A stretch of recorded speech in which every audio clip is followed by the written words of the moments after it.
मध्ये भाजप पुन्हा एकदा समोर येतोय, पुढे येतोय। परभणीच्या 10 गटापैकी काँग्रेस 3 आणि शिंदे सेनेला 2 जागा। ठाकरेंच्या सेनेला 2 जागा तर राष्ट्रवादीला देखील 1 जागा या ठिकाणी मिळालेली आहे।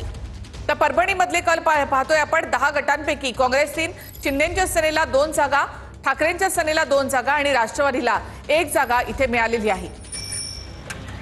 परभणीमधलं चित्र पुन्हा एकदा पाहूयात। भाजप 2, शिंदेची शिवसेना 2, त्याच्यानंतर दादांची राष्ट्रवादी 3, शरद पवारांच्या राष्ट्रवादीला खातही उघडता आलेलं नाहीये। काँग्रेस 2 आणि ठाकरेंची शिवसेना 3। तर परभणीमध्ये बहुरंगी लढत झालेली होती, कोणीही युती या ठिकाणी केली नाही।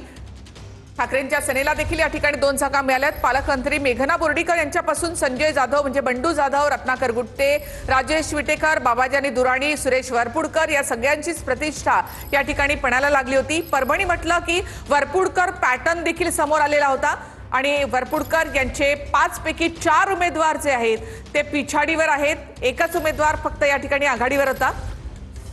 तर परभणीमध्ये 10 गटांपैकी काँग्रेसला 3 जागा मिळालेल्या आहेत। जिल्हा परिषदांचा कल आपण पाहूयात। येथे भाजप 7, शिवसेना 2 जिल्हा परिषदांवर आघाडीवर आहे। दादांची राष्ट्रवादी 1 जिल्हा परिषदेवर आघाडीवर आहे।